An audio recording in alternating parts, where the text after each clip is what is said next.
McAfee World। हाँ, तो sequence का अभी जो हम लोग डेफिनेशन पढ़ रहे हैं ये बिल्कुल बेसिक सा डेफिनेशन है, क्योंकि तुम्हारे लेवल पे फंक्शन तुमने उतना किया नहीं है, तो मैं बस तुम्हें फंक्शन के बारे में बता दूंगा कि क्या होता है। लेकिन सीक्वेंस हम अभी ऐसा बोल सकते हैं कि this is a group of numbers,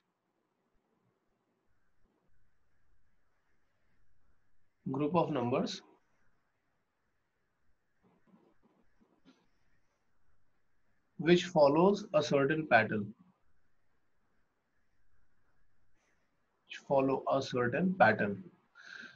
तो वो इस तरीके से अरेंज होंगे कि वो पैटर्न फॉलो कर रहे होंगे, ठीक है।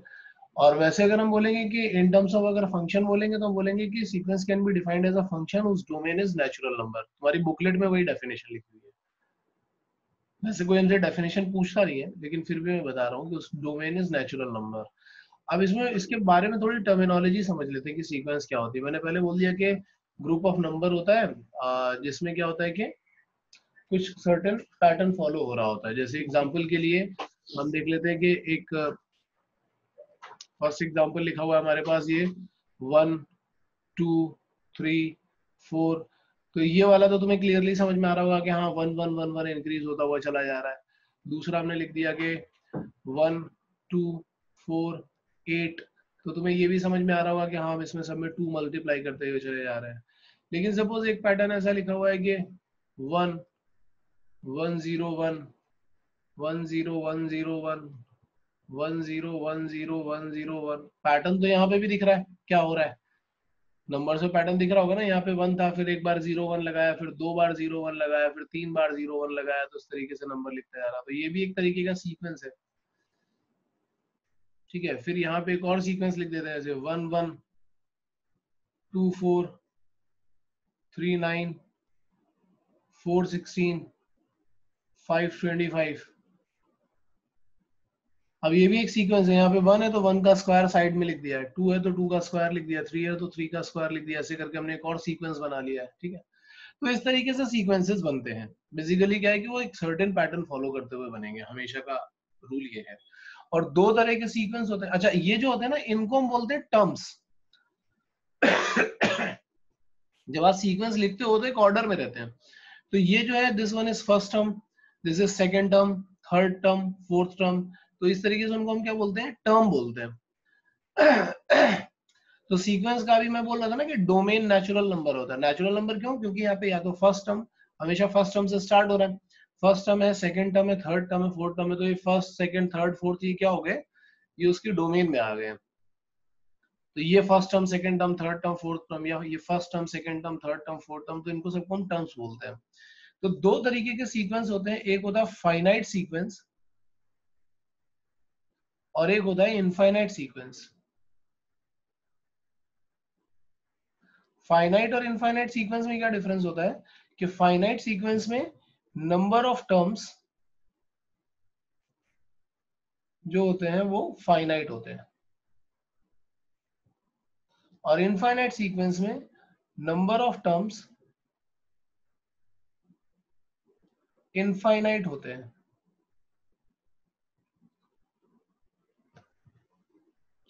अब अगर मैं बोल रहा हूँ कि only 10 terms are there, that means that means it is a finite sequence. If I am saying infinite terms are there, then it will B an infinite sequence. तो दो तरीके के सीक्वेंस हो गए जो हमें याद रखने हैं, ठीक है।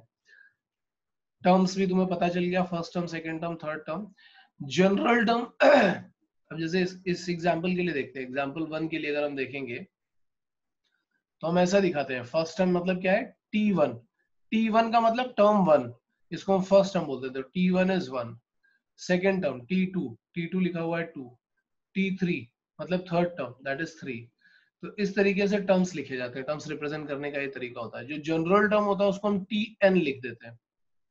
अगर कभी जनरल टर्म लिखना होगा तो हम उसको बोलते हैं nth term. General term generally ऐसे ही डिनोट किया जाता है, general term is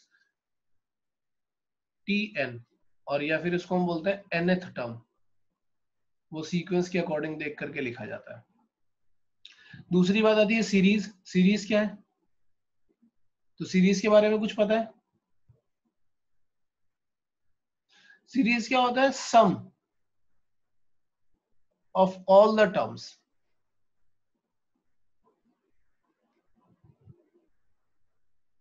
in the sequence, उसको हम सीरीज बोल देते हैं.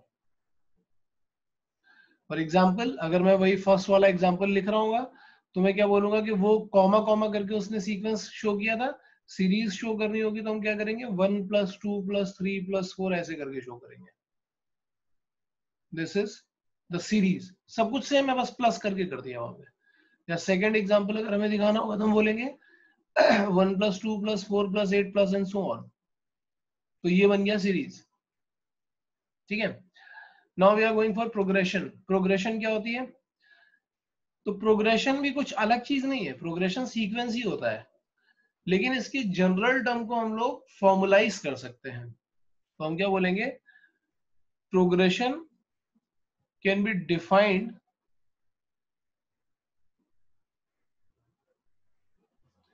as a sequence whose general term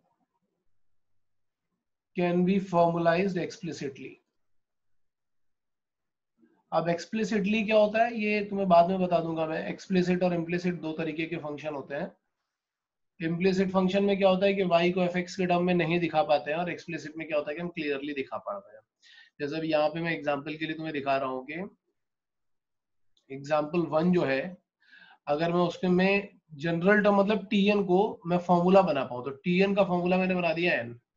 अगर tn का फॉर्मूला मैंने बनाया n, तो तुम सोच करके देखो, अगर इसका फर्स्ट टर्म देखोगे n इक्वल टू 1 डालोगे तो फर्स्ट टर्म क्या आने वाला है 1. n इक्वल टू 2 डालोगे तो आने वाला है 2. n इक्वल टू 3 डालोगे तो ये आ जाएगा 3, 4 एंड सो ऑन. मतलब जो हमारा ये फर्स्ट वाला एग्जांपल था ये सीक्वेंस है, ये क्लियर सी बात है. या एग्जांपल 2 के लिए अगर मुझे जनरल टर्म बनाना होगा तो मैं ऐसा बोल सकता हूँ कि suppose 2 raise to the power n-1. अब जब n का वैल्यू 1 डालूंगा तो मुझे क्या मिलेगा 2 पावर 0. n का वैल्यू 2 डालूंगा तो मुझे मिलेगा 2 पावर 1, फिर 2 पावर 2 एंड सो ऑन. तो ये वाला एग्जांपल 2 भी देखो, यही सीरीज मैंने यहाँ पे लिख रखी है, क्योंकि ये 1 2 4 8 ऐसा बन रहा होगा. मतलब ये भी क्या है, ये भी एक तरीके का सीक्वेंस है, सॉरी प्रोग्रेशन है. ये वाला भी प्रोग्रेशन है, ये वाला भी प्रोग्रेशन है. सीक्वेंस तो सारे ही होते हैं, बट ये वाले प्रोग्रेशन है. लेकिन थर्ड और फोर्थ का अगर मैं ट्राई करूंगा तो हो सकता है कि मुझे इसका जनरल टर्म का फॉर्मूला ही ना मिले. तो जनरल टर्म का फॉर्मूला नहीं मिलेगा तो हम क्या बोलेंगे, ये सीक्वेंस तो है लेकिन प्रोग्रेशन नहीं है. प्रोग्रेशन कौन सा होगा? जिसका जनरल टर्म ऐसा रिप्रेजेंट कर पाएंगे, फॉर्मूला बना पाएंगे, वो प्रोग्रेशन है. लेकिन जिसका जनरल टर्म का फॉर्मूला नहीं बना पाओगे वो प्रोग्रेशन नहीं है. ये बात हमें समझ में आनी चाहिए. तो यहां तक कोई डाउट है क्या? तो हम यहाँ पे क्या बोलते हैं, हमें एक पॉइंट याद रखना होता है. यहाँ पे हम बोलते हैं all progressions, all progressions are sequences, but all sequences are not progressions. क्योंकि प्रोग्रेशन जो है वो सीक्वेंस का एक पार्ट है, इसलिए सारे के सारे प्रोग्रेशंस जो होंगे वो सीक्वेंस होंगे.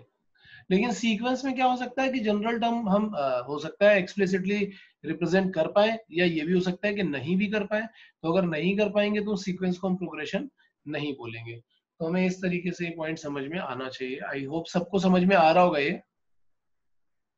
तो जैसे फाइनाइट सीक्वेंस और इनफाइनाइट सीक्वेंस होते हैं, उसी तरीके से finite progression and infinite progressions भी होते हैं. ओके, सो इसको फटाक से नोट करो, फिर आगे चलते हैं हम लोग. हाँ यार, तो ये तुम लोगों ने लिख लिया होगा सबसे पहले तो. अब इसके बाद हम लोग चल रहे हैं, या इसके पहले एक एग्जांपल कर लेते हैं कि कुछ कुछ टर्म्स लिख लो. Write first 4 terms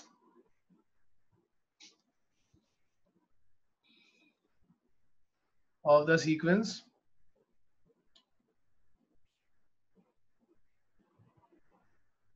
first sequence है यहाँ पे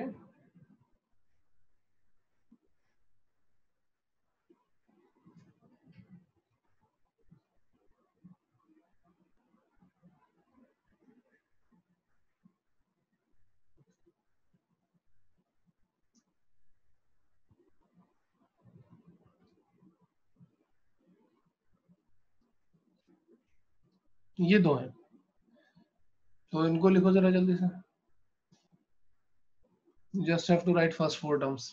हाँ यार, लिख लिया।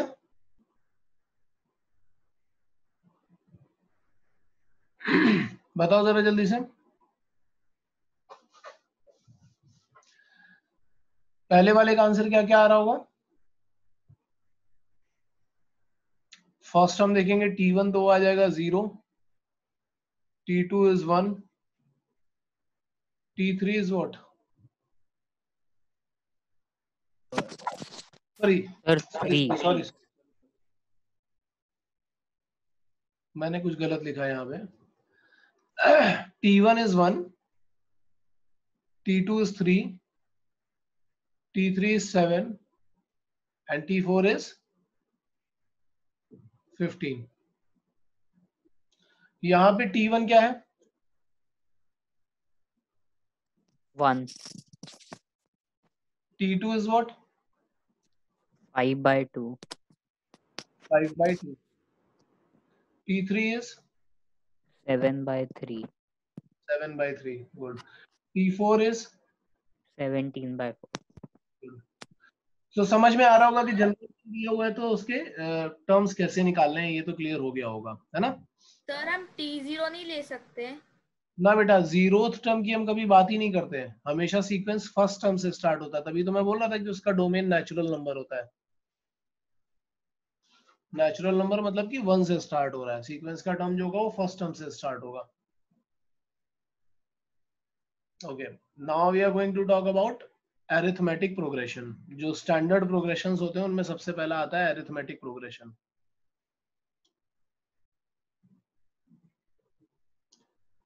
तो क्या होता है अरिथमेटिक प्रोग्रेशन? इसको शॉर्ट फॉर्म में हम लोग एपी भी बोलते हैं। ठीक है, पहले तो हमें ये देखना होगा कि अरिथमेटिक प्रोग्रेशन का पैटर्न क्या होता है। तो अरिथमेटिक प्रोग्रेशन का पैटर्न ये होता है कि डिफरेंस बिटवीन, ये तो तुम लोगों ने पहले पढ़ा होगा थोड़ा बहुत, एपी तो मुझे लग रहा है सबने ही पढ़ा होगा थोड़ा बहुत। Difference between any two consecutive terms, any two consecutive terms is constant।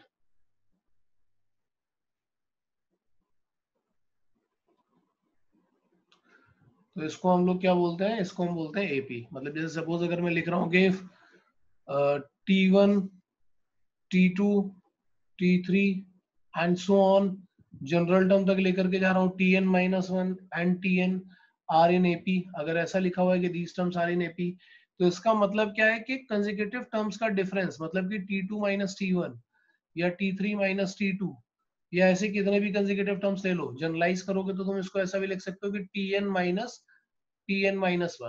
ये हमेशा एक कांस्टेंट रहेगा। इसको हम D से डिनोट करते हैं जनरली, और ये हमेशा एक कांस्टेंट रहता है,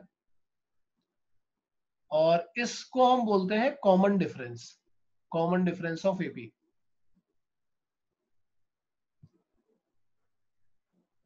ठीक है, ये हमें चीज याद रखनी पड़ती है। अब अगर सपोज हमें कोई सीक्वेंस बनाना है, मतलब एपी बनानी है, तो एपी बनाने के लिए अगर मैं ऐसा बोल रहा हूँ कि सपोज इसका फर्स्ट टर्म मैंने बोल दिया है T1, मैंने बोल दिया है ए, एंड कॉमन डिफरेंस इसका मैंने बता दिया है, कॉमन डिफरेंस है डी, ये दो चीजें मैंने बता दी है। तो जो पूरा का पूरा प्रोग्रेशन बनेगा वो कैसा बनेगा? फर्स्ट टर्म ए आ जाएगा, सेकेंड टर्म देखोगे तो क्या आ जाएगा? ए प्लस डी आ जाना चाहिए, क्योंकि अगर हम T2 निकालेंगे तो T2 will be T1 plus D. फिर T3 निकालेंगे तो it will B T2 plus D, मतलब T2 में डी ऐड कर दो, इसमें डी ऐड करोगे तो ए प्लस 2 डी आ जाएगा, फिर ए प्लस 3 डी आ जाएगा, एंड सो ऑन, ये चलता जा रहा होगा। और अगर मैं इसका जनरल टर्म निकालूं, तो इसका जनरल टर्म क्या आने वाला है? ये फॉर्मूला हमें याद रखना पड़ता है, क्योंकि ये बहुत इंपॉर्टेंट फॉर्मूला होता है। तो जनरल टर्म क्या होगा? उसको हम बोलते हैं Tn+1, और Tn+1, नॉट Tn+1 यार, Tn only, not Tn+1।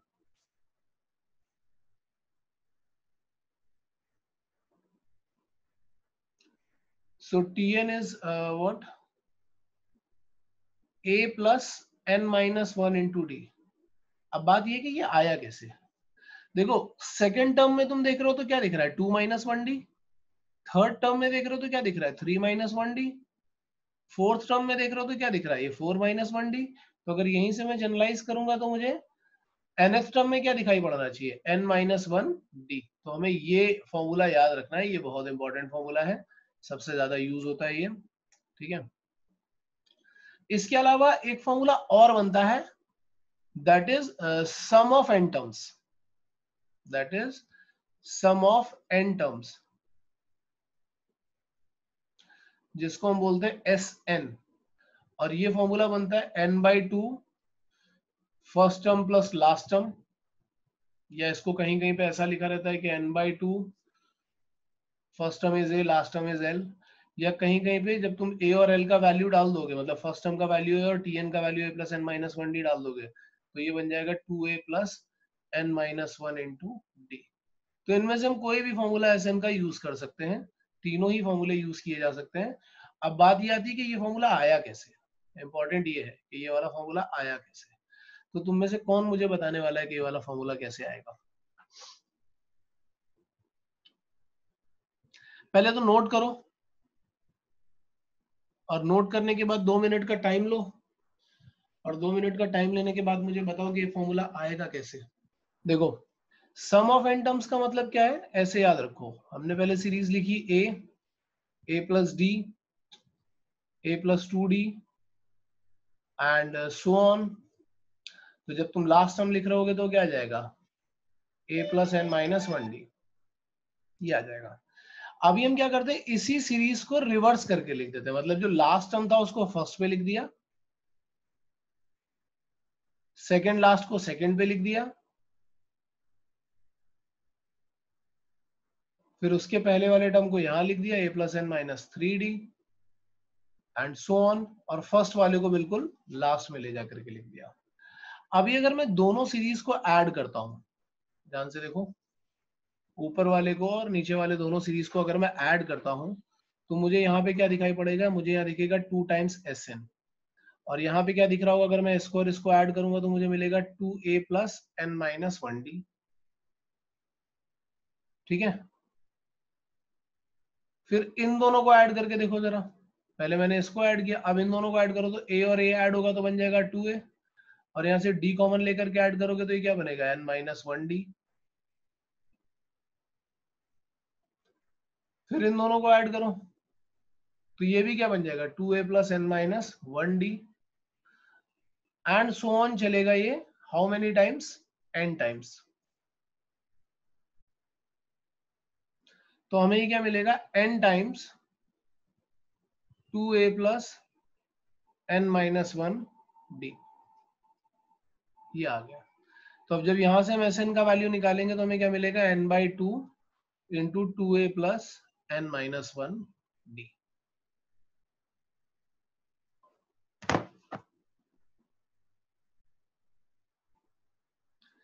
Clear है?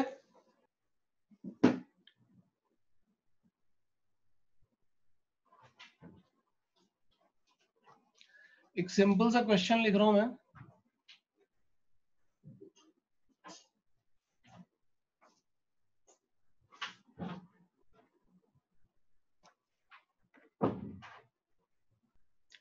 ये 2 क्वेश्चन करने हैं और कुछ स्टैंडर्ड्स में लिख रहा हूँ, स्टैंडर्ड रिजल्ट, ये भी तुम्हें डिराइव करना है। वैसे तुम याद रखोगे तो क्वेश्चन सॉल्व करने में तुम्हारी बहुत हेल्प करने वाले हैं ये रिजल्ट, ठीक है।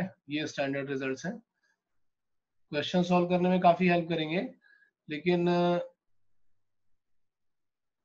फिलहाल तो तुम्हें डिराइव करने पड़ेंगे। जेई के लिए बहुत इंपॉर्टेंट है, ये डायरेक्टली यूज किए जा सकते हैं।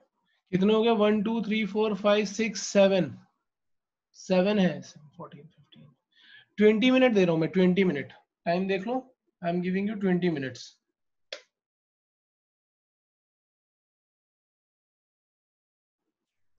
हाँ यार, कितने सॉल्व हो गए, फर्स्ट वन हुआ, आंसर क्या है,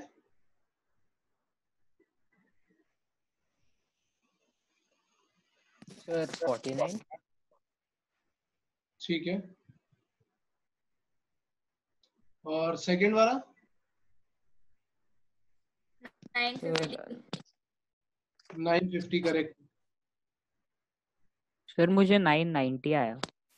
नहीं 950 आना चाहिए, क्योंकि इसमें जो सीरीज तुम्हारी बनेगी वो 5 से स्टार्ट होकर के 95 तक जा रही होगी। 100 नहीं काउंट करना है, लेस देन 100 लेना ना, तो ओके हमें ओके हाँ लेकर के जाना है 5 से लेकर के 95 तक। तो जब उनको सबको हम ऐड करेंगे तो उसमें 19 टर्म्स आ रहे होंगे। पहले तो तुम्हें नंबर ऑफ टर्म्स निकालने पड़ेंगे 5 से लेकर के 95 में।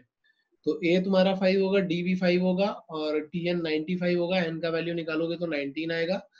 एंड देन जब हम लोग सम निकालेंगे तो we can say that n by 2 first term plus last term, तो 950 आ जाएगा। काव्य तेरा हुआ या नहीं हुआ? उसके बाद ये जो स्टैंडर्ड्स लिखे हैं, 4-5 स्टैंडर्ड लिखे हैं, इसमें फर्स्ट वाला हो गया? नहीं सो मैंने ट्राई नहीं करा, लाइक बाकी के जितने उनमें से मैक्सिमम मेरे पेपर्स में आ चुके, तो आई थॉट कि पहले मैं वो कर लूं and then I will try that. ठीक है, चलेगा चलेगा, वो बाकी वाले ही ट्राई कर लो, उसमें भी कोई मतलब, ये जो सेकंड थर्ड और फोर्थ है ये तो क्वेश्चंस ही हैं एक्चुअली, मैंने स्टैंडर्ड बना करके लिख दिए हैं। ये क्वेश्चंस ही है जो एग्जाम में आते रहते हैं। आर डी शर्मा में ये सब दिए होंगे, अगर किसी ने सॉल्व किया होगा आर डी शर्मा तो ट्राई करो फटाफट। मैं 5 मिनट और दे रहा हूँ यार, फिर उसके बाद मैं खुद ही क्वेश्चन करना स्टार्ट कर दूंगा, नहीं तो।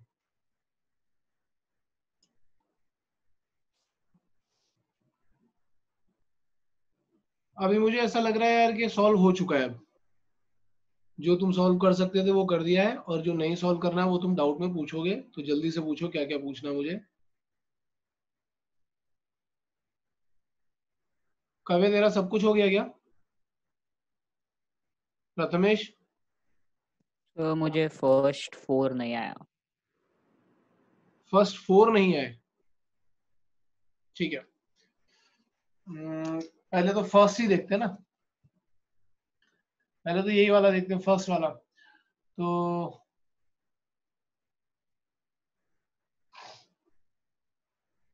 इसमें क्या हुआ होगा, t k and t p of any AP are given, मतलब kth टर्म और pth टर्म दिया हुआ है, then the formula of tn। तो बेसिकली हमें प्रूफ करना है कि दिस इक्वल टू दिस, ये प्रूफ करना है, ठीक है। सो हम पहले लेफ्ट हैंड साइड पे चलते हैं। लेफ्ट हैंड साइड पे चलेंगे तो हम क्या देख रहे हैं कि हमें मिल रहा है tn minus tk upon n minus k। So you just have to substitute the value. Tn can be written as a plus n minus 1 into d, and tk can be written as a plus, तो ये minus हो जाएगा k minus 1 into d, and divided by यहाँ पे क्या आ रहा होगा n minus k। ऊपर देखो a और a कैंसिल हो जाएगा, अगर इन दोनों में से तुम d कॉमन निकालोगे तो it is n minus 1 minus k plus 1 upon n minus k आ रहा होगा। न्यूमरेटर वाला 1 अगर हम कैंसिल करेंगे तो n minus k भी कैंसिल होकर के क्या आ जाएगा, d। सिमिलरली अगर हम राइट हैंड साइड सिंप्लीफाई करेंगे तो वो भी हमें d ही मिलने वाला है, बिल्कुल सेम मेथड से अगर हम सिंप्लीफाई करेंगे। तो ये तो फर्स्ट वाला हो गया। इसके बाद सेकंड पे चलते हैं। वो क्या बोल रहा है कि सर ये मैंने अलग तरीके से करा, क्या? मतलब मैंने पहले टी ऑफ एन की वैल्यू लिखी एंड देन उसके नीचे टी ऑफ के की लिखी and then I subtracted them and then I got the value of d. Similarly चलेगा दूसरे में करके एंड देन इक्वेट कर दिया। ठीक है ठीक है ठीक है। सेकंड में ये है गिवन कंडीशन, ये गिवन है, and he is asking something कि टीपी प्लस क्यू 0 होना चाहिए, ठीक है। सो हम यहाँ से स्टार्ट करते हैं। हम बोलते हैं p इंटू टीपी का वैल्यू क्या होगा, a plus p minus 1 into d, and this equal to q into t q का वैल्यू क्या आ रहा होगा, a plus q minus 1 into d. So जब हम इसको सिंप्लीफाई करेंगे तो ये आ जाएगा p into a plus p square minus p into d equal to, यहाँ पे आ रहा होगा q into a plus q square minus q into d. अभी ये सारे टर्म्स तुम एक साइड पे लेकर के आओगे तो तुम्हें क्या दिख रहा होगा, ये वाला टर्म और ये वाला टर्म, दोनों में से अगर हम a कॉमन निकालेंगे तो हमें मिल जाएगा p माइनस क्यू इंटू ए, अगर मैं लेफ्ट साइड पे ले आता हूँ। और दूसरे वाले टर्म से अगर मैं d कॉमन निकालूंगा तो what we are getting p square minus p minus q square plus q equal to 0। So अभी इसको जरा सिंप्लीफाई करते हैं। p minus q into a हमें दिख रहा है प्लस d इंटू, यहाँ पे अगर मैं इधर p square minus q square लगाऊंगा तो it will B p minus q into p plus q, और इधर इस टर्म और इस टर्म में से अगर मैं माइनस 1 कॉमन निकाल लूंगा तो it is again p minus q equal to 0। अब देखो इधर भी p माइनस क्यू है, इसमें भी p माइनस क्यू है, इसमें भी p माइनस क्यू है, पूरे में से p माइनस क्यू कॉमन निकाल लेता हूँ। तो मुझे क्या मिल रहा होगा, a प्लस डी इंटू इधर क्या दिखेगा, p plus q minus one equal to 0। तो हम क्या बोलेंगे कि इधर p minus q equal to 0 और a plus p plus q minus one equal to 0, sorry into d equal to 0। तो ऑब्वियस सी बात है कि p और q तो अलग अलग नंबर है, सो ये तो पॉसिबल नहीं है। और अगर ये पॉसिबल है तो तुम ध्यान से देखो, ये क्या लिखा हुआ है, टी p प्लस क्यू का वैल्यू लिखा है विच इज 0। सर मैंने उस स्टेप पे p माइनस q से पूरी इक्वेशन को डिवाइड कर दिया, दैट्स आल्सो फाइन राइट? हाँ कर सकते हैं इस पर्टिकुलर केस में, because p minus Q is a non zero number.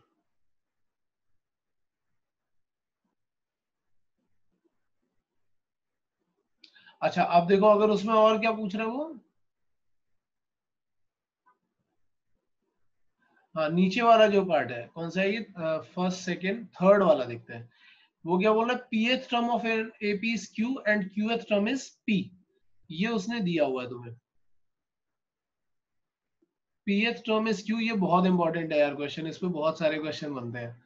And qth term is p, तो दो तो उसने यही बना दिए कि एक तो p प्लस क्यू का वैल्यू जो होगा वो 0 हो जाएगा, p प्लस qth टर्म 0 हो जाएगा और nth टर्म निकालोगे तो ये आ रहा होगा। चलो तो इसको सॉल्व करने का क्या तरीका होता है वो देख लेना। अगर pth टर्म q और qth टर्म p उसने ऐसा दिया हुआ है, तो और कुछ तो कंडीशन दी नहीं है, हम क्या करते हैं, अजम्पशन ले लेते हैं कि फर्स्ट टर्म a और कॉमन डिफरेंस d है।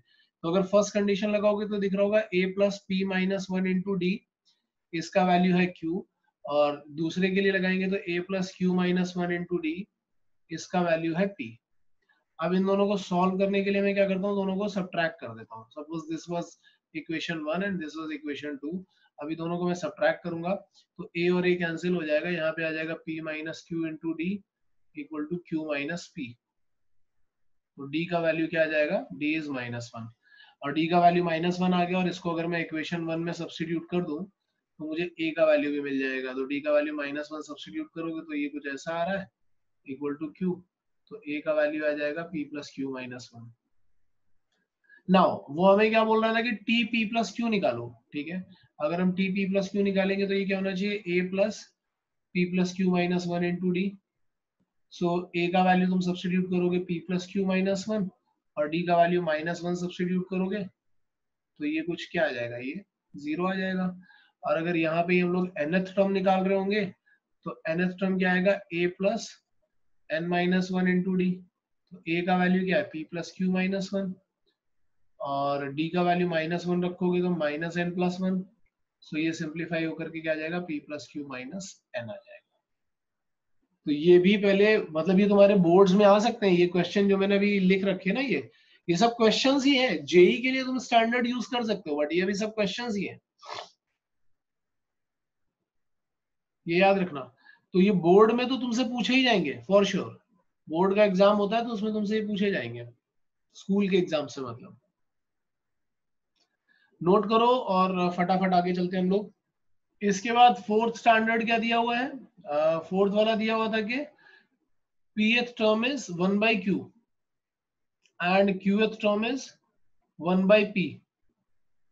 तो हमें कुछ pqth टर्म चाहिए होगा उसका, ये गिवन है, और शायद वो pqth टर्म तुमसे पूछ रहा है। तो यहाँ पे भी वैसे ही करना है, तुम क्या करोगे कि इसको लिखोगे a plus p minus one into d, so ये आ जाएगा 1 by q, और दूसरा वाला करोगे कि a plus q minus one into d, so it will B 1 by p। This is first equation, this one is second equation. दोनों को सॉल्व करने के लिए सब्ट्रैक्ट कर लो, तो सब्ट्रैक्ट करोगे तो ये पूरा सब्ट्रैक्ट हो जाएगा, a कैंसिल हो जाएगा, हमें मिलेगा p minus q into D, और यहाँ पे क्या मिल रहा होगा, 1 by q minus 1 by p। तो अगर हम इसका एलसीएम लेंगे तो हमें मिलेगा p minus Q upon P Q, यहाँ पे आ रहा है p minus q into D. तो अगर हम इसको सिंप्लीफाई करेंगे तो d का वैल्यू हमें मिल रहा होगा 1 अपॉन पी क्यू, ओके। और अगर ये वैल्यू मैं इक्वेशन 1 में सब्स्टिट्यूट कर देता हूँ तो मुझे मिलेगा a plus p minus one into d का वैल्यू क्या है, p q equal to 1 upon q. तो थोड़ा सिंप्लीफाई करो तो हमें यहाँ पे मिल रहा होगा a प्लस, स्प्लिट करोगे तो p upon P Q is 1 by Q minus 1 upon P Q. तो ये आ जाएगा 1 बाई क्यू, कैंसिल करोगे तो यहाँ से तुम्हें a का वैल्यू मिल जाएगा 1 बाई पी क्यू। तो ए और डी दोनों सेम मिल गए हैं। अब हमें अगर PQth टर्म निकालना है तो PQth टर्म क्या हो जाएगा, a plus PQ minus 1 into D. तो जब वैल्यू डालोगे a का value 1/PQ plus PQ minus 1 into D करोगे तो ये भी क्या आ रहा होगा, PQ।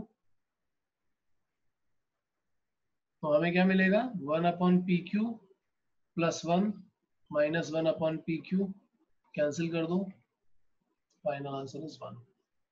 अच्छा, इसके बाद जो 5th स्टैंडर्ड लिखा था ना,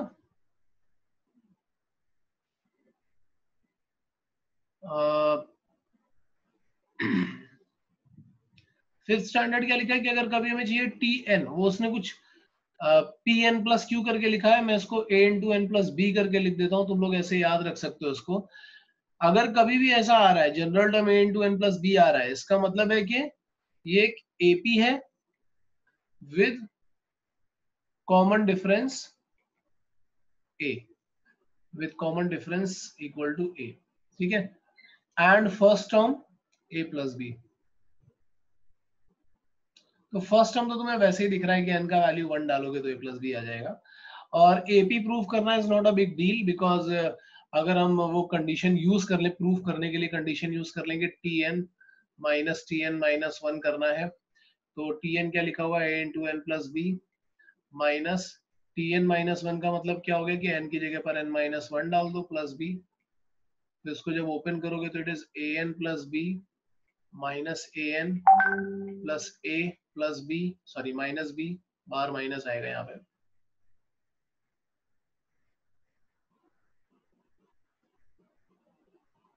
तो जब इसको सिंप्लीफाई करोगे तो फाइनली तुम्हें A मिल जाएगा। A एक कांस्टेंट है और यही कॉमन डिफरेंस होगा, ठीक है। तो इस तरीके से प्रूव हो जाता है। और इसका यूज कहाँ पे होता है, इसका यूज आगे बहुत जगह पर यूज होता है यार। देखो, अगर कभी किसी सीरीज, इसको देखो हो क्या रहा है यहाँ पे, पहले बस इतना समझने की कोशिश करो कि यहाँ पे हो क्या रहा है। एक सेकेंड यार,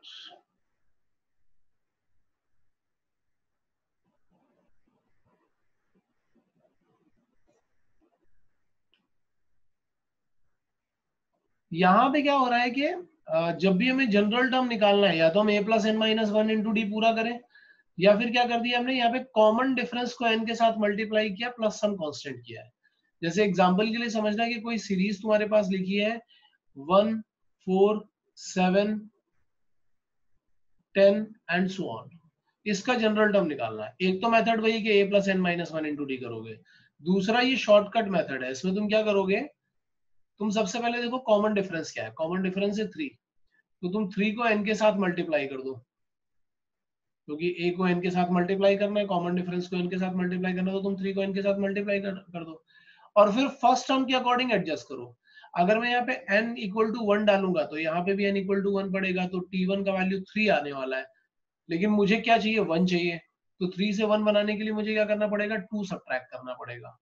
तो यहाँ पे हम क्या करेंगे, केवल मैनिपुलेशन यूज करके ही हमने क्या किया, इसका जनरल टर्म निकाल लिया, हमें A plus N minus 1 into D नहीं करना पड़ेगा। तो ये एक मेथड होता है जो हमें याद रखना पड़ता है, ठीक है। इसके अलावा एक चीज, ये समझ में आ रहा है ना सबको यार, किसी को कोई डाउट तो नहीं है ना इसको समझने में। इसके अलावा एक फॉर्मूला और होता है, वो क्या होता है, वो होता है कि कभी भी अगर TN निकालना हो और SN दिया हो तो हम बोलते हैं it is SN minus SN minus 1। और ये समझना ज्यादा डिफिकल्ट इसलिए नहीं है क्योंकि SN का मतलब क्या होता है, sum of n terms, T1 T2 T3 से लेकर के जब तुम जाओगे तो ये n माइनस 1 एंड n तक जा रहा होगा। और SN माइनस 1 का मतलब क्या होता है, sum of n minus 1 terms, तो ये ऐसा आ जाएगा। अगर मैं दोनों को सब्ट्रैक्ट कर दूं तो लेफ्ट हैंड साइड पे क्या मिलेगा, SN माइनस SN माइनस 1, और राइट हैंड साइड पे देखो ये सब कैंसिल आउट हो जाएगा और हमें क्या मिल रहा होगा, TN। तो ये जो मैंने नया फॉर्मूला बनाया ना, ये वाला, ये किसी भी सीक्वेंस के लिए ट्रू है, हर एक सीक्वेंस के लिए, चाहे वो AP हो चाहे GP हो, सबके लिए ट्रू है। So this is true for all sequences और ऑल प्रोग्रेशंस। ये क्लियर है ना। यहीं से जैसे हम लोगों ने TN के लिए एक जनरल केस बनाया था ना, ऐसा ही एक केस हम SN के लिए भी बना सकते हैं। उसको मैं इधर ऐसे लिखता हूं, कि अगर कभी ऐसा लिखा हुआ है कि if Sn is a into n square plus b into n, अगर सम ऑफ n टर्म्स ऐसा लिखा हुआ है, then progression is AP, surely AP होगा, ठीक है, with common difference 2a and first term is a plus b। अब बात ये आती है कि तुम पूछोगे सर ये कहां से आ रहा है आपके पास, तो इसको भी प्रूफ करने का तरीका बिल्कुल सेम है, जैसे ये वाला मेथड हमने यूज किया वैसे हम करेंगे। तो हम क्या बोलेंगे कि तुम Tn निकालोगे तो Tn क्या आएगा, Sn minus Sn minus 1। Sn क्या है, an square plus bn minus Sn minus 1 क्या होगा, a into n minus 1 whole square plus b into n minus 1, ठीक है। और अब अगर हम यहाँ से इसको ओपन करेंगे तो a कॉमन लोगे तो ये सब्ट्रैक्ट होगा, तो तुम्हें क्या मिल रहा होगा, n square minus n minus 1 whole square, और b कॉमन लोगे तो क्या आएगा, n माइनस n प्लस 1। तो यहाँ पे क्या होगा, यहाँ पे अगर x square minus y square का फॉर्मूला लगाए तो x plus y into x minus y करोगे तो ये आ जाएगा, और यहाँ फॉर्मूला लगाओगे तो ये बी आ रहा होगा। तो तुम्हें ये कैसा दिखाई पड़ रहा है, अब ध्यान से देखो, ओपन कर रहा हूँ मैं ए पूरा मल्टीप्लाई करके, तो तुम्हें दिखाई पड़ रहा है 2a इंटू एन माइनस ए प्लस बी। तो अगर मैं इस कांस्टेंट को लिख देता हूँ कैपिटल ए और इस कांस्टेंट को लिख देता हूँ कैपिटल बी, तो ध्यान से देखो जरा, तुम्हें Tn कैसा दिखाई पड़ रहा है, a into n plus b दिखाई पड़ रहा है। और ये 5th स्टैंडर्ड में हमने देखा था कि अगर कभी भी सीक्वेंस ऐसा होता है तो हम क्या बोलेंगे कि sequence is an AP with common difference what, common difference यहाँ पे कैपिटल ए हो जाना चाहिए, और कैपिटल ए एक्चुअल में है क्या, 2a, एंड फर्स्ट टर्म क्या होगा, a प्लस बी, तो इन दोनों को ऐड कर दोगे तो फाइनली तुम्हें वो स्मॉल a प्लस बी मिल रहा होगा। कैपिटल A प्लस बी का वैल्यू और स्मॉल a प्लस बी का वैल्यू सेम आएगा, देख लेना एक बार, क्योंकि मैंने इसको a और इसको b लिखा हुआ है। तो कभी भी ऐसा लिखा हो तो तुम्हें डायरेक्टली समझ में आ जाना चाहिए कि हाँ ये प्रोग्रेशन AP है। अभी ध्यान से देखो, और अगर किसी को कोई डाउट आ रहा हो तो मुझे पूछो, और नोट कहाँ से करना है वो बताओ, यहीं से करना होगा शायद।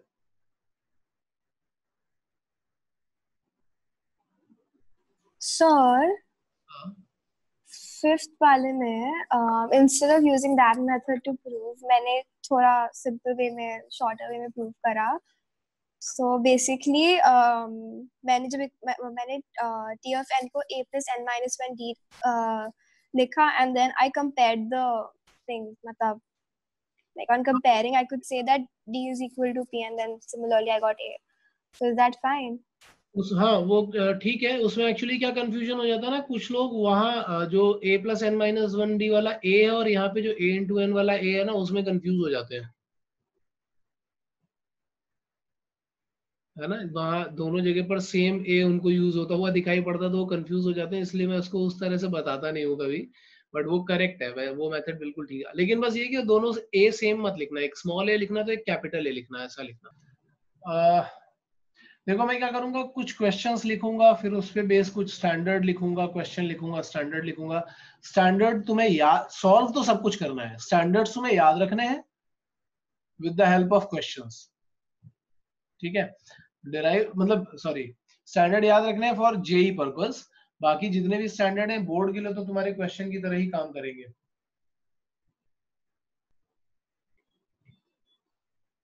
ये आ गया क्वेश्चन, फिर यहाँ पे एक मैंने ये 2-3 स्टैंडर्ड डाल दिए जो थोड़ा सम से रिलेटेड है। ऐसे तुमने ऊपर अभी हम लोगों ने जस्ट प्रूफ किए हैं इसी तरीके के, बट बोर्ड के लिए क्वेश्चंस मान के चलो, और जेई मेंस और एडवांस के लिए इनको तुम डायरेक्टली लर्न मतलब बाय हार्ट कर लो।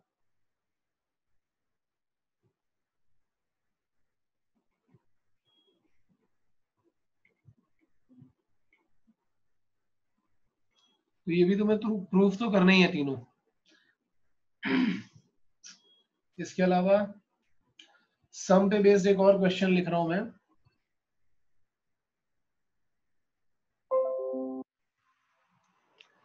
ये लास्ट क्वेश्चन लिखा है ना मैंने, लास्ट क्वेश्चन पे बेस ये 2 स्टैंडर्ड हो सकते हैं, तो इनको तुम चाहो तो होमवर्क में डिराइव कर लेना, लेकिन सेकंड क्वेश्चन करना बहुत जरूरी है, क्वेश्चन नंबर 2 आना बहुत जरूरी है। बाकी तो ये अगर तुमने क्वेश्चन नंबर 2 कर लिया तो तुम्हें अपने आप ये समझ में आने लगेगा कि इसके आगे वाला पार्ट कैसे करना है, मतलब ये आगे वाले जो 2 स्टैंडर्ड और मैंने लिखे उनको कैसे करना है। तो अभी फिलहाल तुम्हारे पास क्या है, ये कितना हो गया, 1 2 3 4 5, 5 ही है। इन दोनों को तो तुम होमवर्क में डाल सकते हो क्योंकि ऑलमोस्ट सेम ही है। सो ये करने हैं तुम्हें, और टाइम में दे रहा हूँ 5, 20 मिनट्स का टाइम, ठीक है।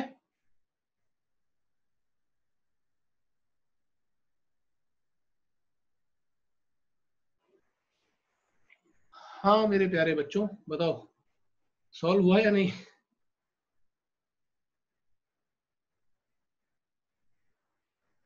फर्स्ट वाला हुआ आंसर,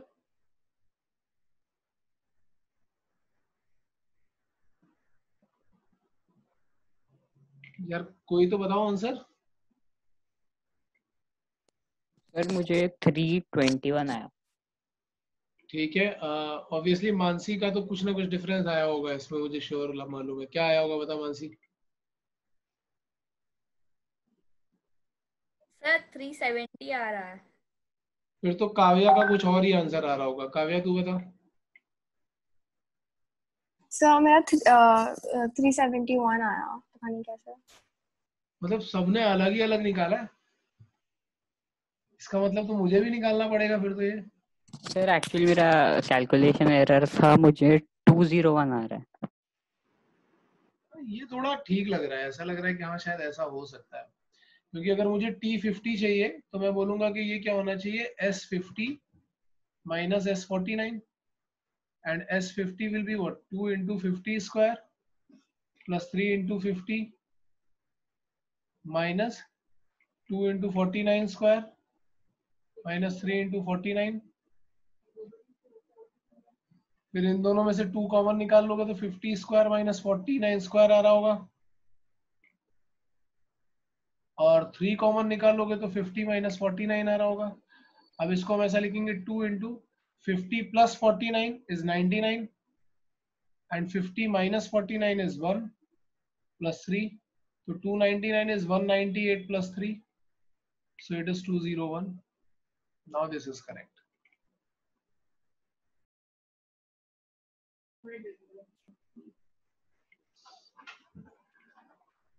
क्या हुआ काव्या, तू बड़ी खुश हो गई है क्वेश्चन देख करके, सारे हो गए क्या तेरे से।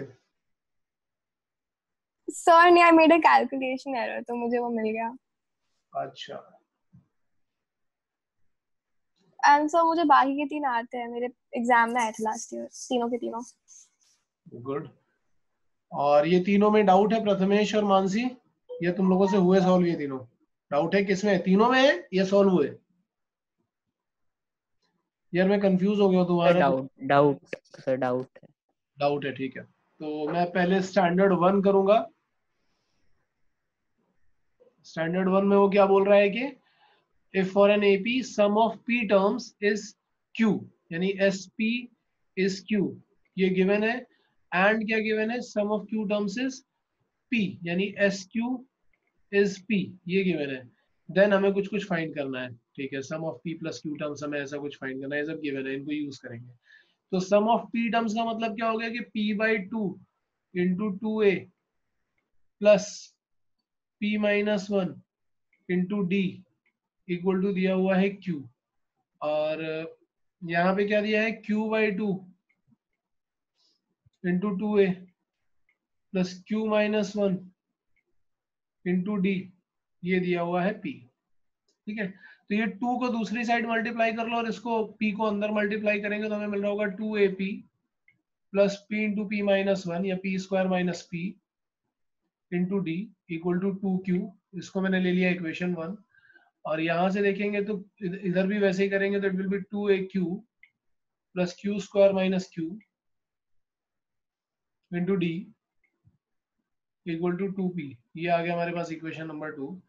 अब इसको हम सब्ट्रैक्ट करते हैं, देखो सब कुछ वैसे ही चल रहा है जैसे पहले हम लोग कर रहे थे वैसे अभी भी कर रहे हैं। अब सब्ट्रैक्ट करोगे इसको दोनों को तो ये सब माइनस हो जाएगा और यहाँ से अगर हम 2a कॉमन निकालेंगे तो it is p minus q plus यहाँ पे d कॉमन निकालेंगे तो हमें क्या मिल रहा होगा p square minus q square minus p plus q, ये भी हम पहले कर चुके हैं। और यहाँ से 2 कॉमन निकालेंगे तो it is q minus p। Okay, now हम जरा और सिंप्लीफाई करते हैं तो it is 2a into p minus q plus d वाले ब्रैकेट में क्या आ रहा होगा p minus q into p plus q और माइनस साइन कॉमन निकालोगे तो it is p minus q equal to 2, यहाँ पे भी एक माइनस बाहर निकाल लेते तो p माइनस क्यू। अब इधर देखो पूरे में से p माइनस क्यू कॉमन निकल सकता है, p माइनस क्यू पूरे में से मैंने कॉमन निकाल दिया। So what we are going to get 2a plus p plus q minus 1, p plus q minus 1 into d equal to minus 2 times p minus q. तो ये p माइनस क्यू और p minus q हम cancel कर सकते हैं। हमें निकालना क्या था, हम जरा देख लेते हैं। हमें क्या निकालना था, p प्लस क्यू टर्म्स का सम। ठीक है, तो p प्लस क्यू टर्म्स का सम हम कैसे निकालेंगे, बस बाहर p प्लस क्यू बाई 2 से डिवाइड कर दो। अगर बाहर तुम यहाँ पे p प्लस क्यू बाई 2 कर देते हो और दूसरी साइड भी p प्लस क्यू बाई 2 कर दो, दोनों साइड पे p प्लस क्यू बाई 2 से हमने सॉरी मल्टीप्लाई कर दिया, नॉट डिवाइड। तो यहाँ माइनस 2 ऑलरेडी था और यहाँ पे तुम जब p प्लस क्यू बाई 2 करोगे तो ये 2 कैंसिल हो जाएगा। और ये देखो ये फॉर्मूला किसका लिखा है, sum of p plus q terms का फॉर्मूला लिखा है। तो ये क्या आ जाएगा, minus times p plus Q.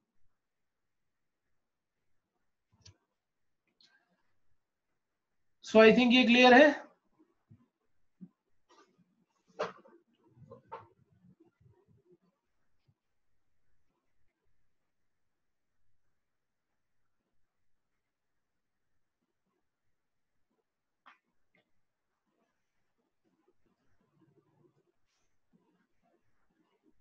ठीक है, नेक्स्ट स्टैंडर्ड क्या है, sum of p terms is equal to sum of q terms, standard 2। क्या गिवन है, sum of p terms equal to sum of q terms, ये गिवन है और हमें कुछ फाइंड करना। तो sum of p terms is what, p by 2 into 2a plus p minus 1 into d equal to यहाँ पे क्या आ जाएगा, q by 2 into 2a plus q minus 1 into d। अब क्या करो, ये p वाले टर्म को अंदर मल्टीप्लाई कर दो तो it will B ap plus, या 2 और 2 दोनों साइड से कैंसिल कर लो ना, तो ये आ जाएगा 2ap plus p square minus p into d और यहाँ पे क्या आ जाएगा 2aq plus q square minus q into d। फिर ये वाले राइट साइड वाले टर्म्स को लेफ्ट साइड पे लेकर के जाओ तो 2a कॉमन निकालोगे तो it is p minus q और d कॉमन निकालोगे तो it is p square minus p minus q square plus q। ये भी बिल्कुल वैसे ही लास्ट वाले क्वेश्चन जैसे ही बन गया है। तो अब यहाँ पे हमें क्या दिख रहा होगा, 2a into p minus q plus d into simplify करोगे तो it is p plus Q into p minus q और ये वाले दोनों टर्म से माइनस 1 कॉमन निकालेंगे तो it is p minus q equal to 0। Throughout अगर हम p plus p minus q से डिवाइड कर देते तो हमें क्या मिल रहा होगा, 2a plus p plus q minus 1 into d equal to 0। और तुम्हें पता है कि sum of p plus q terms क्या होता है, sum of p plus q terms होता है p plus q by 2 into 2a plus p plus q minus 1 into d और ये हमने ऑलरेडी 0 निकाल लिया तो sum of p plus q terms ही क्या आ जाएगा, 0 आ जाएगा। तो ये फर्स्ट और सेकंड स्टैंडर्ड बिल्कुल एक ही जैसे हैं, जितने भी स्टैंडर्ड कर रहे हैं सब अच्छे अच्छे क्वेश्चंस हैं बोर्ड के लिए, याद रखना। थर्ड वाला स्टैंडर्ड हुआ या नहीं हुआ, नो सर। होना चाहिए था यार थर्ड वाला तो, क्योंकि थर्ड वाला तो हम लोगों ने जस्ट ऊपर किया है। नहीं सर, एक्चुअली उधर तक हुआ नहीं था मेरा, मैंने फर्स्ट और सेकंड ही ट्राई करा। क्योंकि थर्ड वाले में हम लोगों ने जस्ट अभी थोड़ी देर पहले ही किया था, तो उसमें a भी क्या आ गया था 1 बाई पी क्यू और d भी आ गया था 1 बाई पी क्यू। तो सम निकालोगे तो अपने आप आ जाएगा।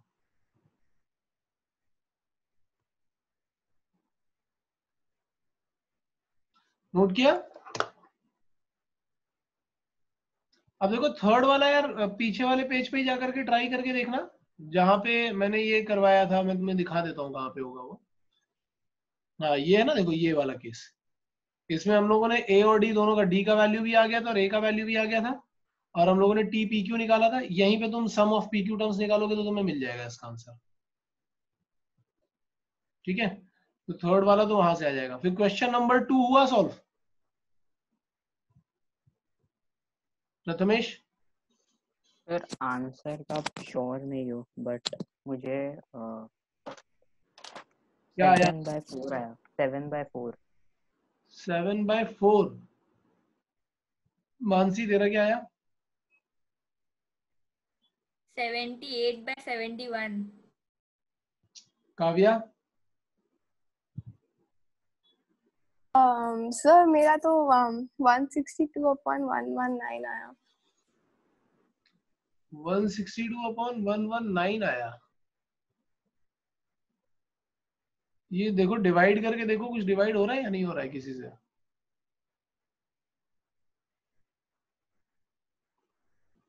नहीं हो रहा है। नहीं यार, ये तो कुछ अजीब सा आ रहा है। तीनों लोगों ने ही कुछ अलग ही लेवल का आंसर निकाला है। चलो हम लोग चलते हैं क्वेश्चन पे।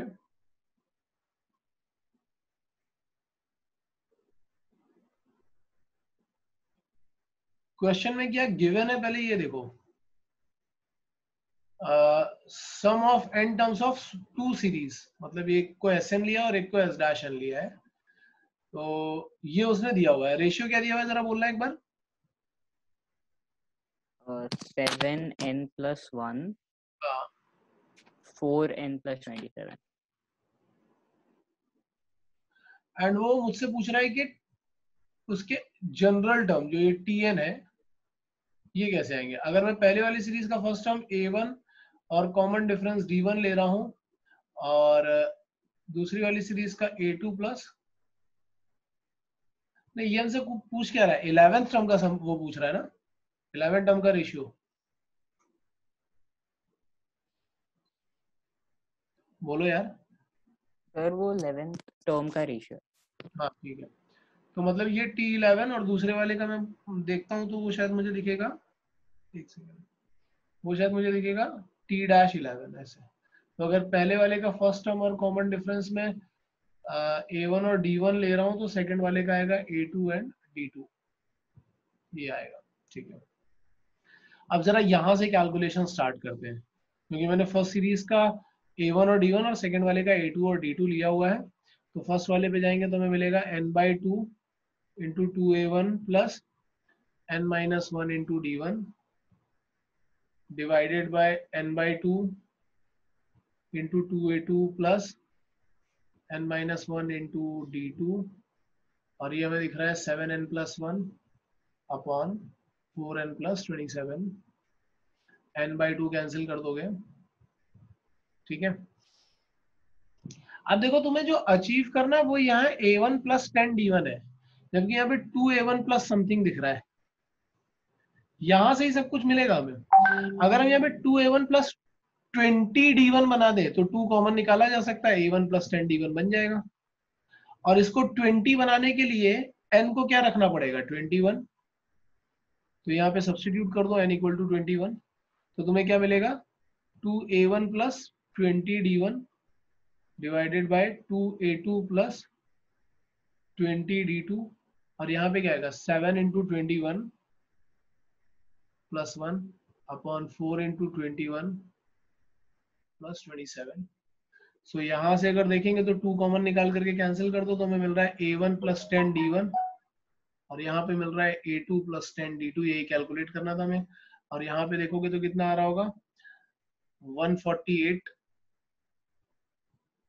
और यहाँ पे आ रहा होगा 84 प्लस 27। तो 84 सर प्लस 111।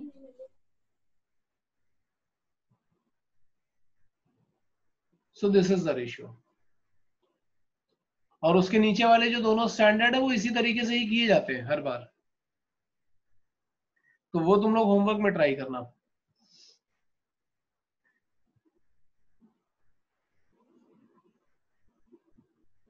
सर हम उस रेशियो में सीधा n का वैल्यू 10 और 11 सब्स्टिट्यूट करके 11th टर्म नहीं ढूंढ सकते?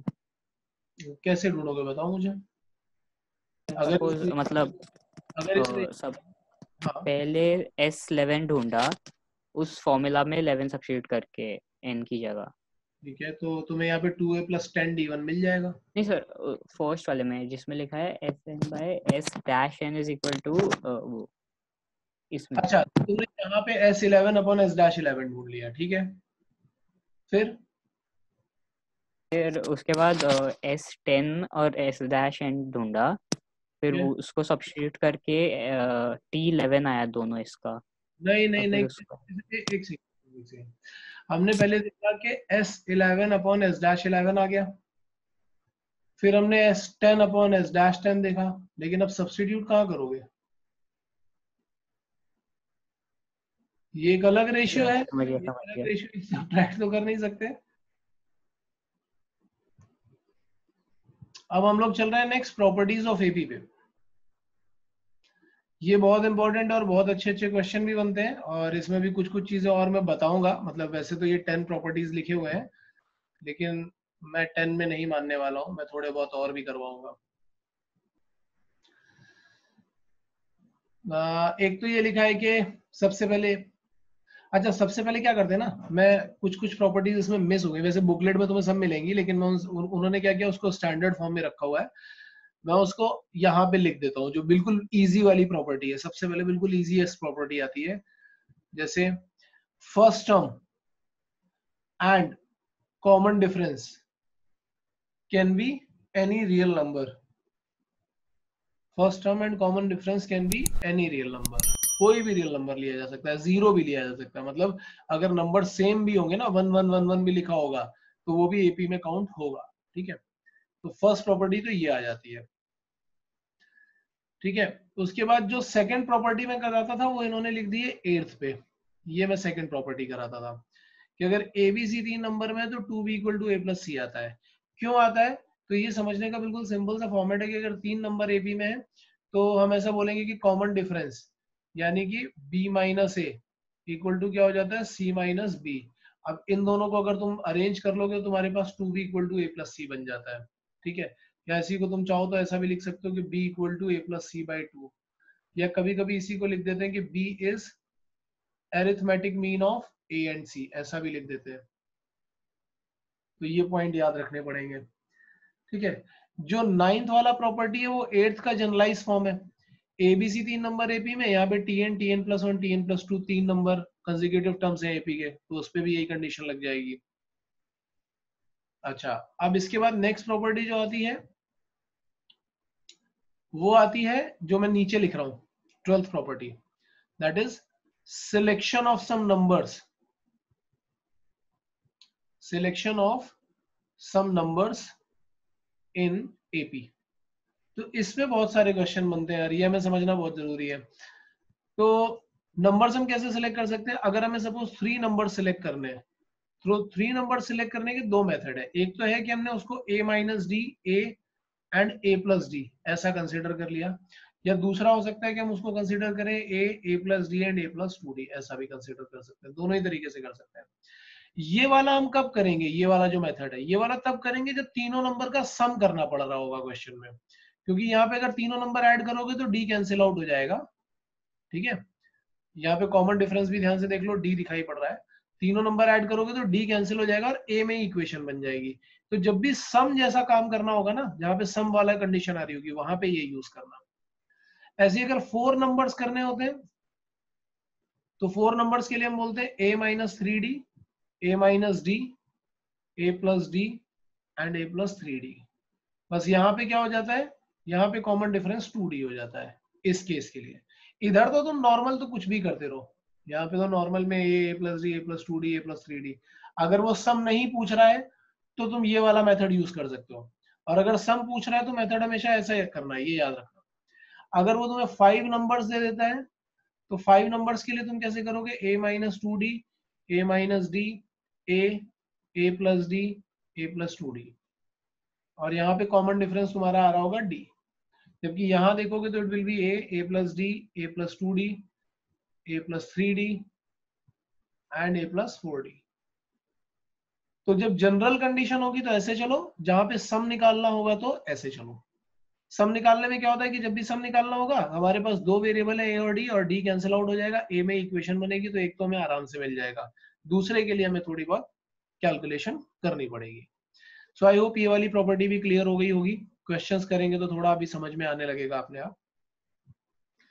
देन जो नेक्स्ट प्रॉपर्टी आती है वो यहां लिखी हुई है, यहां पे, दैट इज प्रॉपर्टी नंबर 2। क्या बोल रहा है? The sum of terms on an AP equidistant from beginning and the end is constant and is equal to the sum of first term and last term।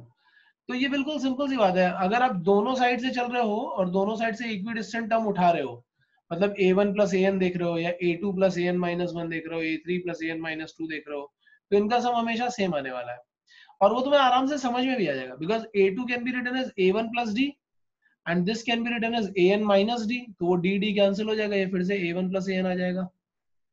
a3 can be written as a1 plus 2d and this can be written as an minus 2d, तो फिर से d वाले term cancel हो जाएंगे, a1 plus an आ जाएगा। तो ये हमेशा सेम रहने वाले होते हैं। क्लियर है? इसके बाद नेक्स्ट प्रॉपर्टी आती है ये, अगर कुछ टर्म्स उसने एपी में दे रखे हैं और उसमें हम कोई नंबर, कांस्टेंट नंबर ऐड करें या सब्ट्रैक्ट करें, तो जो रिजल्टिंग सीक्वेंस है वो एपी ही बनने वाला है। वो तो तुम डायरेक्टली देख सकते हो, तुम डिफरेंस निकाल करके देखो तो तुम्हें एपी ही मिलेगा। इवन कोई नंबर मल्टीप्लाई या डिवाइड भी कर दिया जाए तो भी सीक्वेंस एपी ही रहेगा, क्योंकि अगर तुम यहाँ पे भी देखोगे तो डिफरेंस, कॉमन डिफरेंस कांस्टेंट रहेगा। पहले वाले का अगर डी है तो दूसरे वाले का के डी हो जाएगा, बस इतना डिफरेंस आ रहा है। डिवाइड कर रहे होगे तो डी बाई के आ जाएगा, बस इतना डिफरेंस आ रहा है, उसके अलावा और कोई डिफरेंस नहीं आएगा। तो ये प्रॉपर्टी समझने में कोई प्रॉब्लम हो तो बोलो। नेक्स्ट है any term except the first term of an AP is equal to half the sum of terms equidistant from the terms। मतलब an से आगे k यूनिट आगे देखोगे तो an प्लस k आ रहा होगा और an से k यूनिट पीछे देखोगे तो an माइनस k आ रहा होगा। इन दोनों का ऐड करके हाफ करेंगे तो हमें an ही मिल जाएगा। ये प्रूफ करना ज्यादा डिफिकल्ट नहीं है। क्यों? क्योंकि अगर हम लोग an से k यूनिट आगे जा रहे हैं तो हमारा मतलब क्या हो गया कि हम an प्लस k d चले गए, और an से k यूनिट पीछे जा रहे हैं तो ये an माइनस के डी चले गए। और अगर मैं इन दोनों को ऐड करूंगा यानी कि an प्लस के और an माइनस के करूंगा तो मुझे देखो ऐड करने के बाद क्या मिलेगा, 2 टाइम्स an मिल रहा होगा। 2 डिवाइड कर दोगे तो ये वाली कंडीशन मिल जाएगी, है ना? अच्छा, इसके बाद हो गया, बोल रहा है कि if number of terms of an AP is odd then sum of the terms is equal to product of middle term and the number of terms। इस बात का क्या मतलब है?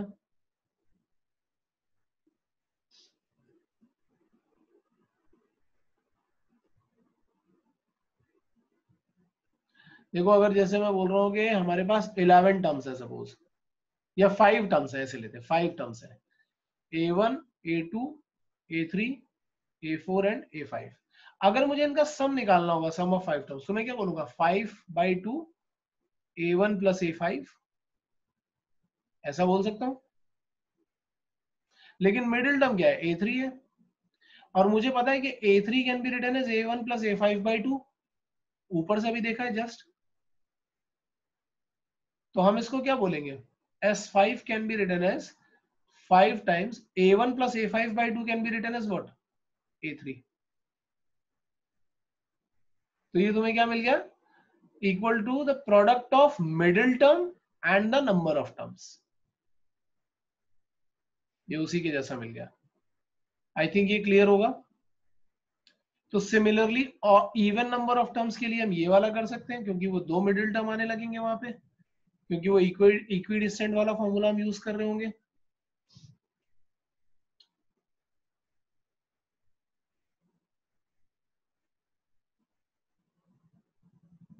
क्लियर है?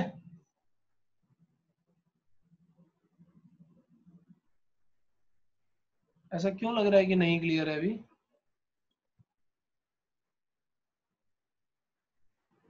फिफ्थ वाले में ध्यान से देखो और ध्यान से समझो, वो क्या बोल रहा है कि अगर इवन नंबर ऑफ टर्म्स है, जैसे सपोज 6 टर्म्स है, यहाँ पे मैं फिफ्थ वाला प्रूफ करके दिखा रहा हूँ।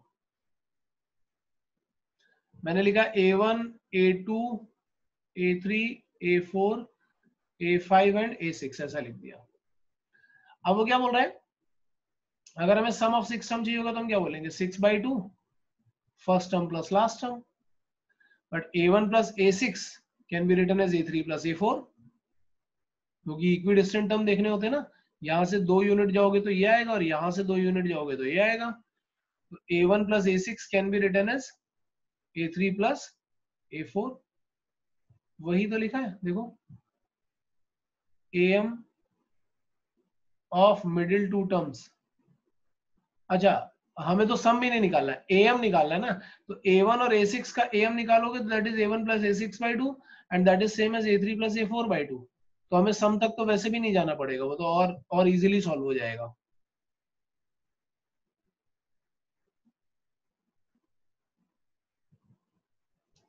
ये क्लियर है या नहीं?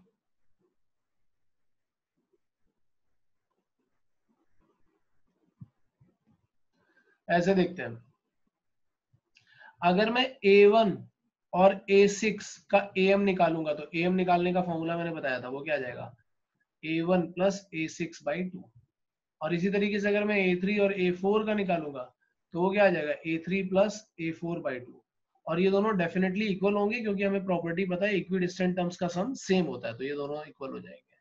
अभी समझ में आ गया होगा I think. In the same way तुम प्रॉपर्टी नंबर 6 भी कर सकते हो।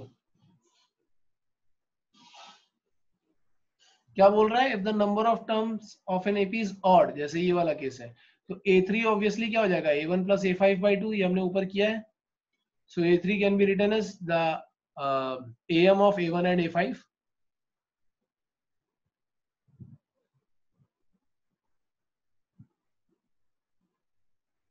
AM ये याद रखो, ये कंडीशन को अगर फॉलो कर रहा होगा तो AM है। और फिलहाल अगर हम देखेंगे तो A3 से 2 यूनिट पीछे जाएंगे तो A1 पे आ गए, 2 यूनिट आगे जाएंगे तो A5 पे आ गए, so we can say that A1 plus A5/2 is A3।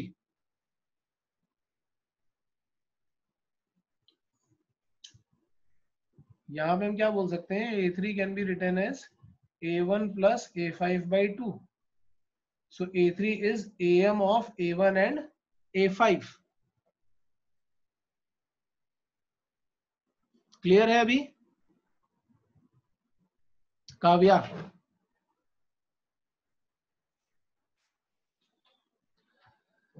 Then property number 7, अगर दो एपीज हैं अपने पास तो हम दोनों को ऐड करें या दोनों को सब्ट्रैक्ट करें तो भी रिजल्टिंग सीक्वेंस जो आता है वो हमारे पास एपी ही आता है। वो तो तुम ऑब्वियसली दो एपीज लेकर के कर सकते हो। एंड देन 10th प्रॉपर्टी है, if the terms of an AP are chosen at regular interval then they form an AP। अब इसको देखना, अगर मैंने एक AP लिखा हुआ है सपोज 1 2 3 4 5 6 7 8 9 10 ऐसे करके मैंने एक लिख दिया है, एंड सो ऑन मैं बोल रहा हूँ कि चलते ही जा रहा है। अब मैं क्या कर रहा हूँ कि एक टर्म लूंगा, फिर उससे एक इंटरवल मैंने ड्रॉप कर दिया, मैंने 2 और 3 को ड्रॉप कर दिया, फिर 4 ले लिया, 5 और 6 को ड्रॉप कर दिया, 7 ले लिया, फिर ड्रॉप किया, फिर 10 लिया। तो अब देखो ये जो नए नंबर्स हैं ये भी किस में आ रहे हैं, एपी में ही आ रहे हैं। 1 4 7 10 जो आ रहा होगा ये भी एपी में आएगा, अब इसमें 3 3 का डिफरेंस आने लगेगा। तो अगर हम क्या करते हैं कि एपी में एक रेगुलर इंटरवल के बाद भी टर्म्स को सिलेक्ट करते हैं तो भी रिजल्टिंग सीक्वेंस क्या बनता है, एक एपी ही बनता है। ये क्लियर है? चलो ठीक है यार, आज के लिए इतना ही रख रहे हैं, नेक्स्ट लेक्चर में हम लोग ट्राई करेंगे कि खत्म करें।